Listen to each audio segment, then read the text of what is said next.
Baik, ketika saya baru pindah, orang belum kenal saya, ya,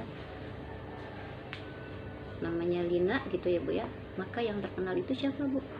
Bu Tommy, bukan Pak Lina, tapi Bu Tommy. Jadi kehormatan suami itu disandang oleh kita. Pun sebaliknya, ketika suami punya jabatan, ketika suami punya gelar, ketika suami punya kebaikan gitu ya, maka yang kecipratan juga istrinya. Misalnya suaminya jadi RT, kira-kira ibunya jadi Bu RT nggak Bu? Iya, jadi Bu RT. Padahal yang jadi Pak RT itu bapaknya. Sama, bapaknya jadi presiden, ibunya dipanggil siapa? Bu Presiden. Padahal yang jadi presiden adalah suami. Jadi artinya kita wajib menjaga kehormatan suaminya, suami kita. Masya Allah, ini sangat luar biasa. Nah, hati-hati ibu-ibu, menjaga kehormatan suaminya itu termasuk keluarganya, keluarga suaminya. Jadi jangan sampai ibu-ibu mungkin ya Bu ya, tidak suka dengan mertua ibu, atau mertua ibu itu kadang tidak kadang berperilaku kurang bagus kepada ibu, kemudian ibu cerita kemana-mana bahwa mertua saya begini, itu termasuk menghancurkan harga diri suami. Hati-hati ibu, ini dosa besar. Tuh. Kemudian termasuk menjaga harga diri suami itu adalah tidak menceritakan apapun permasalahan ibu dengan suami, termasuk di medsos, ya, termasuk di status. Karena tidak sedikit ya, dan kadang saya sering membaca ada status yang saya paham betul bahwa itu ditujukan kepada suaminya. Karena Bu, begini ya, laki-laki itu dia tidak suka dicemburui, ya, tapi dia suka ditaati, ya. Tadi makanya kita wajib taat kepada suami. Kebalikannya perempuan itu suka dicemburui, ya kan? Nah, pasti ada yang senyum-senyum ya, seperti itu. Nah, ketika perempuan itu kadang-kadang cemburu kepada suaminya, ya, dia minta dicemburuin juga. Kadang-kadang suami nggak mau, tapi memang seperti itu Bu. Jadi jiwa laki-laki, kuamnya laki-laki ya sebagai pemimpin memang tidak baperan seperti perempuan, seperti kita. Ya, kemudian ditulis di status. Wah, kalau laki-laki mah bebas gitu, ya, tidak perlu memikirkan yang di rumah misalnya, hanya seperti itu. Pasti orang tahu ini sedang bermasalah dengan suaminya, dan orang pasti menebak suaminya adalah suami yang kurang baik. Nah, ini hati-hati, ini termasuk menghancurkan martabat, harga diri suami. Karena apa? Yang baca status bukan satu orang, banyak orang. Lebih parahnya lagi ketika dia berantem dengan suami, ketika dia tidak baik dengan suami di Facebook, di IG, Masya Allah, na'udzubillah. Jadi hati-hati nih Ibu ya, apapun permasalahan kita dengan suaminya, dengan suami kita gitu, jangan sampai dipublikasikan. Ini salah satu menjaga kehormatan suami kita. Ini ya Bu ya. Nah, ini perlu dipahami, karena memang ibu-ibu kalau lagi marah sama suami jangan pegang HP, bahaya gitu ya. Kenapa saya bilang begitu? Pengalaman saya. Nah, kalau saya sedang kesal sama suami, lebih bikin cerpen Bu, cerpennya kepada suami, bla bla bla bla bla bla bla. Jawabannya apa Bu? Oke, gitu doang ya. Justru perlu kita sadari Bu, ketika kita banyak ngomel gitu ya ke suami, gini, suaminya jawab, iya saya minta maaf, itu berarti laki-laki beneran Bu. Karena apa? Karena memang laki-laki seperti itu. Tapi kalau dia ikut ngomel, perlu ditanyakan, ini jawaban WA-nya dari siapa? Jangan-jangan ada teman wanita di sebelahnya gitu ya, seperti itu. Nah, jadi ini perlu adanya komunikasi. Jadi intinya komunikasi gitu ya, komunikasi antara suami.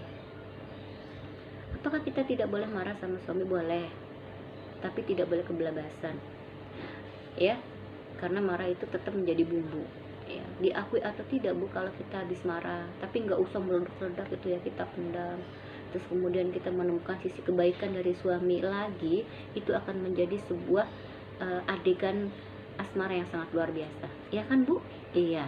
Nah itulah Allah menciptakan dua sisi manusia yang berbeda, tetapi semua itu dalam balutan cinta kasih dan rahmat dari Allah itu sangat luar biasa, gitu ya. Apakah kita tidak boleh cemburu pada suami? Dosa kalau tidak cemburu, tapi tidak boleh cemburu buta.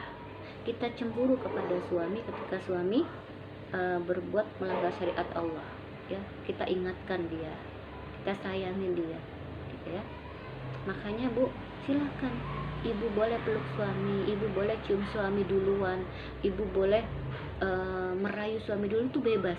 Ketika ibu meluk duluan, ketika ibu mencium duluan, ketika ibu merayu duluan, itu dalam rangka menyenangkan hati suami, gitu ya Bu, itu adalah pahala, gitu ya. Berbeda dengan pasangan yang bukan halal, ketika dia melakukan seperti itu adalah sebuah dosa besar. Nah, ini ya Bu ya, dia menjaga kehormatan suami kan. Makanya dalam di Al-Quran itu suami istri itu seperti libasun, seperti pakaian. Coba Bu bayangkan, kalau ada orang tidak berpakaian, kira-kira malu nggak Bu? Malu ya. Jadi artinya itu sebagai kehormatan. Nah, sekarang kita lihat, ada Pak Presiden, misalnya Pak RT lah ya, gitu ya. Kemudian dia mendatangi satu acara gitu ya Bu, tapi pakaiannya jelek, kumpul dan sebagainya. Kira-kira pede nggak Bu? Nggak pede. Ya, hadir di kondangan saja kalau pakaiannya tidak tidak serasi mungkin atau tidak bagus, kita nggak pede. Begitulah suami istri. Jadi ketika kita menjadi libasun, menjadi pakaian bagi suami kita, kita jaga kehormatannya ya. Kalau bahasa kita, saya dulu punya teman tuh namanya apa ya Bu, Miss apa ya, jadi kalau apa-apa tuh sama, bajunya merah, jilbabnya merah, bajunya merah, gitu, mismatching gitu ya, seperti itu. Karena waktu itu akan menjaga kehormatan. Coba suami suruh tampil di pidato gitu ya, dari rumah kita beri baju yang bagus, jas yang bagus ya, kemudian kita semangatin, oh ayah cakep banget, ganteng banget, pasti bisa. Apa yang terjadi? Dia akan pede. Itulah, jadi salah satu fungsi istri itu adalah sebagai, suami istri itu adalah sebagai pakaian.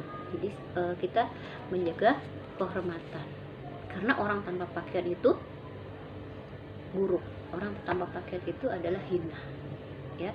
Maka pandai-pandailah menjaga kehormatan suami. Maka ibu-ibu tolong ya, yang sudah ya sudah, dan mulai hari ini jangan ceritakan apapun keburukan suami kita kepada tetangga. Kalau perlu ada yang dikeluhkan, keluhkan kepada ibunya suami. Insya Allah ibunya suami akan lebih mengerti, karena dia sudah bertahun-tahun merawat suami. Oh ternyata suami saya memang sifatnya seperti ini, gitu.